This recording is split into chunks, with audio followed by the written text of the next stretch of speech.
Assalamualaikum warahmatullahi wabarakatuh. Halo anak-anak semua, bagaimana kabarnya? Semoga anak-anak selalu dalam keadaan sehat ya. Oh iya anak-anak, selamat datang di semester baru yaitu semester genap. Nah, hari ini kita akan melanjutkan pembelajaran kita yaitu PKLH masih bersama dengan Ustazah Ahda. Nah anak-anak, sebelum kita masuk ke materi, Ustazah mau mengingatkan anak-anak untuk selalu menerapkan 3M. Apa itu 3M? 3M yang pertama, memakai masker. Kedua, mencuci tangan. Dan yang ketiga, menjaga jarak, hindari kerumunan. Nah, anak-anak ingat selalu ya untuk menerapkan 3M. Hari ini Ustazah akan menjelaskan PKLH bab 4 mengenai menyayangi lingkungan.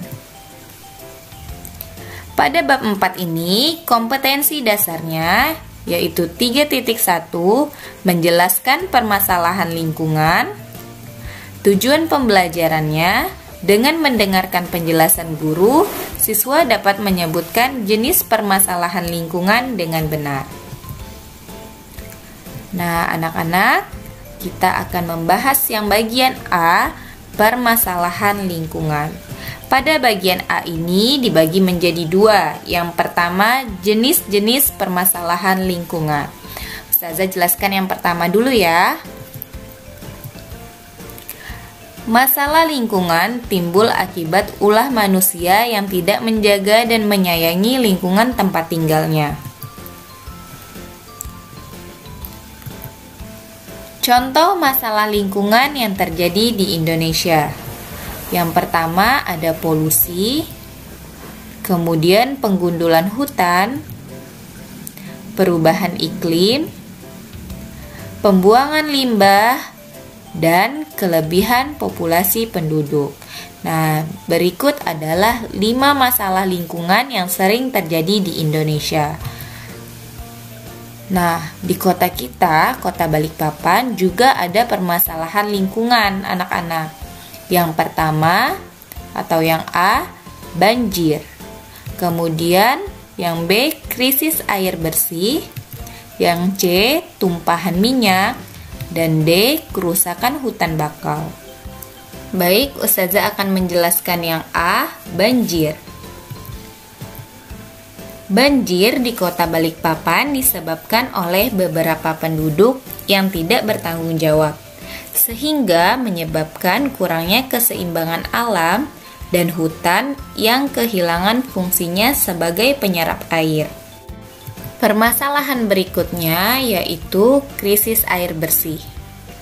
Krisis air bersih tidak hanya terjadi di daerah-daerah terpencil yang ada di Indonesia, tetapi di kota besar seperti Balikpapan juga pernah loh mengalami krisis atau kekurangan air bersih anak-anak.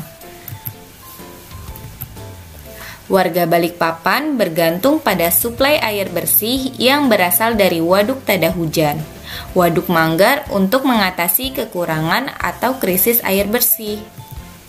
Selanjutnya, permasalahan yang C, tumpahan minyak.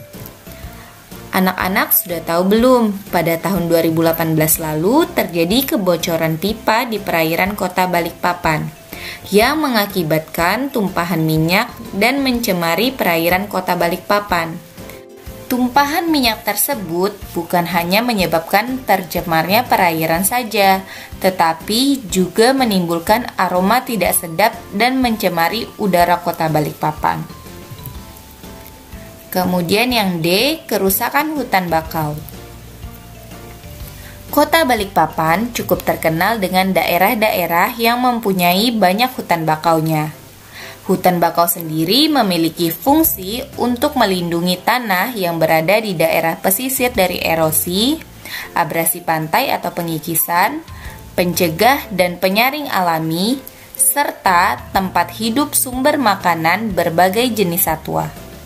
Nah anak-anak, wilayah Teluk Balikpapan yang merupakan lokasi daerah hutan bakau di pesisir pantai barat kota Balikpapan banyak sekali ditemui sampah plastik dan sampah-sampah lainnya, sehingga dapat merusak hutan bakau.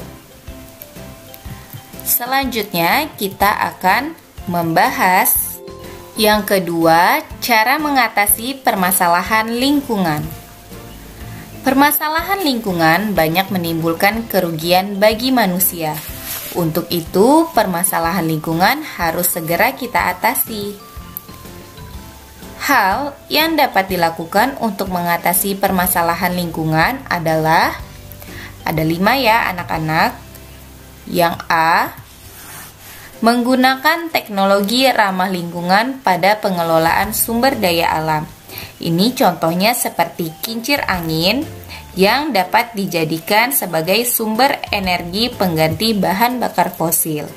Ataupun ada juga lemari es tanpa listrik, mobil listrik, dan lain sebagainya. Yang B, penegakan hukum yang adil bagi orang-orang yang tidak bertanggung jawab merusak lingkungan. C, melakukan pengelolaan daur ulang sampah. D, melakukan reboisasi atau penanaman kembali terhadap lahan yang gundul. Dan E, mengurangi jumlah kendaraan bermotor sehingga tingkat pencemaran udara menjadi berkurang. Nah, anak-anak sudah mengerti kan apa yang Ustazah jelaskan tadi? Kalau anak-anak sudah mengerti, berarti anak-anak bisa menjawab soal-soal berikut. Di sini ada latihan soal kegiatanku. Tugasnya adalah tuliskan jenis-jenis masalah lingkungan yang terjadi di Kota Balikpapan. Hayo, anak-anak tadi yang menyimak pasti bisa menjawab. Apa ya kira-kira jawaban yang pertama? Ya, yang pertama jawabannya banjir. Kemudian yang kedua, masalah lingkungan. Ya, krisis air bersih. Kemudian apalagi anak-anak? Yap, benar, tumpahan minyak. Dan yang terakhir, kerusakan hutan bakau. Nah, anak-anak kalau bisa menjawab semuanya, berarti anak-anak sudah paham apa yang Ustazah jelaskan tadi. Baik, anak-anak, hari ini pelajaran kita sudah selesai. Cukup sekian, semoga anak-anak bisa menerima dan mengerjakan tugas dari Ustazah dengan baik dan lancar. Terima kasih untuk hari ini. Wassalamualaikum warahmatullahi wabarakatuh.